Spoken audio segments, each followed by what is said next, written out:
नमस्कार। आप देख रहे हैं राष्ट्रनीति उत्तराखंड। दोस्तों, अंकिता को इंसाफ दिलाने की एक और कड़ी में आज जिन 4 मुद्दों पे बात करने में जा रहा हूं वो हैं माता पिता, अंकिता के मम्मी पापा कहां और क्यों बैठे धरने पर।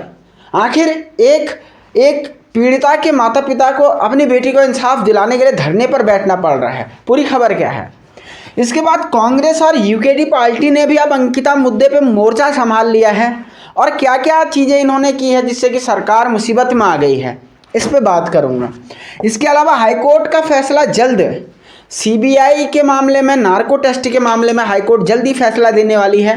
क्या है वो फैसला, इस पे भी बात करेंगे। और इसके अलावा वीआईपी और सीबीआई पर रार, क्या हो जाएगा आर पार, इन मुद्दों पे आज मैं बात करूंगा। लेकिन जल्दी से आप लोगों से अपील, दोस्तों, अंकिता भंडारी हत्याकांड मामले में आपका चैनल राष्ट्रनीति उत्तराखंड फ्रंट फुट पे बैटिंग करता है और हमेशा सरकार को कटघरे में खड़ा किया है, अंकिता के इंसाफ के लिए लड़ा है आपकी बदौलत। तो आपका एक सब्सक्राइब हमारे हाथ मजबूत कर सकता है उन दरिंदों के खिलाफ लड़ने में। तो इस जंग में शामिल हो जाएं, अपना सहयोग दें। आइए शुरुआत करते हैं अंकिता के माता पिता के धरने पे।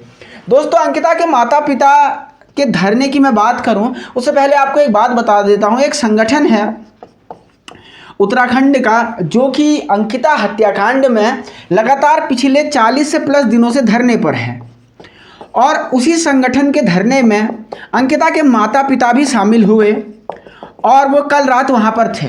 लेकिन अंकिता के माता पिता ने उस धरने में जो कहा वो आपको हैरान कर देगा।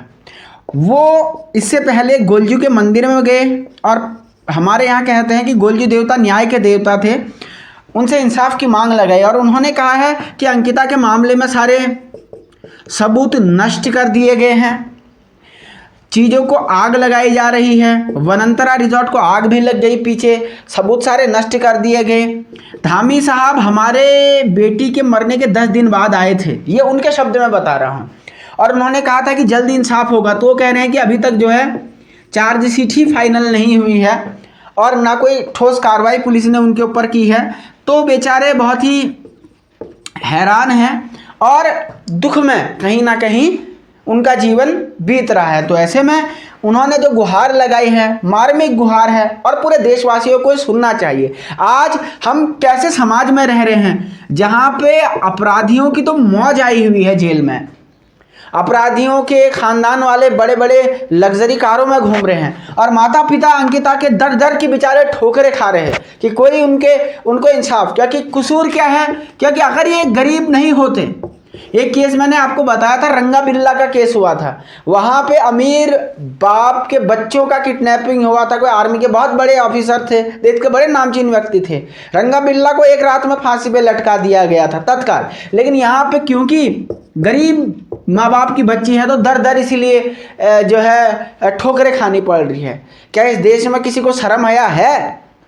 हम कैसे समाज में रह रहे हैं? आज ये सवाल आप लोगों से भी है कि क्या ये उचित हो रहा है कि अंकिता के माँ बाप को ही दर दर ठोकरें खाना पड़ रहा है इंसाफ के लिए? ये कैसा सिस्टम और कैसा समाज और ये कैसी सरकार है?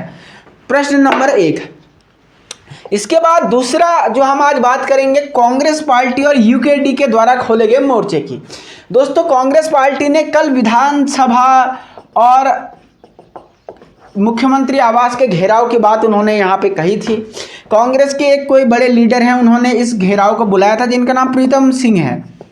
तो इस मामले में भी अंकिता हत्याकांड को उन्होंने प्रमुखता से जगह दी थी, जिस बात के लिए बहुत अच्छी बात है। और वही यूकेडी उत्तराखंड क्रांति दल, वो पार्टी जिसने उत्तराखंड के बनाने में बड़ी योगदान अदा की थी, भले आज ये अपने कार्यों के कारण हाशिए पर है, लेकिन अंकिता के मामले में इन्होंने भी अब धरने प्रदर्शन लगातार किए हैं और कई जिलों में जो है प्रदर्शन हो रहे हैं। मैं ये भी खबर पढ़ रहा था कि मुख्यमंत्री साहब के पुतले जलाए गए हैं। हालांकि पुतले जलाने के समर्थन में मैं तो कभी किसी के नहीं रहता, लेकिन फिर भी एक अच्छी बात है कि राजनीतिक दल भी इस मुद्दे पे लामबंद हो रहे हैं और अंकिता को इंसाफ दिलाने के लिए लगातार सरकार पे दबाव बनाए हुए हैं।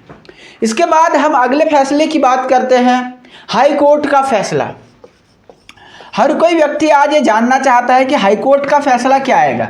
आपको फिर से बता दूं जिन लोगों को नहीं पता है, हाईकोर्ट में 3 मुद्दों को लेकर के PIL फाइल हुई थी। एक तो CBI की जांच हो जाए, दूसरा जो है वीआईपी का नाम कैसे भी करके बताया जाए। जो चीज़ नहीं फाइल हो पाई थी वो थी नार्को टेस्ट। ये होना चाहिए था। पता नहीं आशुतोष नेगी ने ये लाइन पीआईएल में क्यों नहीं लिखी कि वीआईपी के लिए नार्को टेस्ट आप कराओ। आप देख रहे हो कि जो श्रद्धा मर्डर केस हुआ है उसमें आफ्ताब का आज या कल नार्को टेस्ट है, तो अंकिता मामले में क्यों नहीं हो सकता। तो ये पूरी बात है। कल मैं आपको बताऊंगा कि नार्को टेस्ट क्या होता है। नार्को टेस्ट की पूरी आपको थीसिस मैं कल बताऊंगा। मैंने इस मुद्दे पे सोचा है कि नार्को टेस्ट में आपको नॉलेज देंगे, कौन से केमिकल दिए जाते हैं, कैसे आदमी सच बताता है, पॉलीग्राफ टेस्ट से कैसे संबंधित है, इस पे वीडियो कल आएगा पूरे विस्तार के साथ। अभी फिलहाल मैं केवल इस पीआईएल की बात करूंगा। तो हाईकोर्ट का फैसला जल्द ही आएगा और फिलहाल उम्मीद जताई जा रही है कि एसआईटी के जवाबों से हाईकोर्ट उतनी संतुष्टि तो नहीं दिखाई देती है। जो कोर्ट रूम से यहाँ पर रिपोर्टिंग हो रही है उसमें तो केवल इतनी सी बात निकल के सामने आ रही है। और उसके बाद बात करते हैं वीआईपी और सीबीआई पर रार। ये पूरा देश जानना चाहता है। अभी इस केस का जो सबसे यक्ष प्रश्न कहते हैं ना कि केबीसी के 7 करोड़ का सवाल कि भैया वीआईपी कौन है और सीबीआई कब आएगी। वीआईपी के लिए इतनी ताम झाम हो रहे हैं लेकिन सरकार इस मुद्दे पर पूरा मौन साधे हुई है। राष्ट्र नीति ने जब ये सवाल उत्तराखंड के चीफ मिनिस्टर धामी से पूछना चाहा, जब वो अल्मोड़ा आए थे तो हमें रोक दिया गया था और मैं केवल यही जानना चाहता था कि वीआईपी कौन है। मुख्यमंत्री साहब हमें तो बता दो, मैं और लोगों को बता दूंगा। लेकिन नहीं, धामी साहब के जो भी रहे होंगे उनके पार्टी के कार्यकर्ता अधिकारी, मैं नहीं जानता उस व्यक्ति को, लेकिन उन्होंने हमें जाने से रोक दिया। तो ये आप लोगों की ताकत थी और राष्ट्र नीति का भय सरकार में जो व्याप्त है, क्या ही कहने। तो ये पूरी मुद्दे थी। तो अंकिता के माता पिता धरने, कांग्रेस यूकेडी, हाईकोर्ट का फैसला और वीआईपी सीबीआई पर जो नए अपडेट इस केस के थे पिछले 24 घंटे में मैंने आपको अवगत करा दिया। और इतनी बात जरूर कहूँगा कि अंकिता के मामले में सबसे तथ्यपरक, कानूनी और सबसे सटीक जानकारी केवल राष्ट्र नीति उत्तराखंड पे। बहुत शुक्रिया, धन्यवाद, नमस्कार। देखते रहें राष्ट्र नीति उत्तराखंड।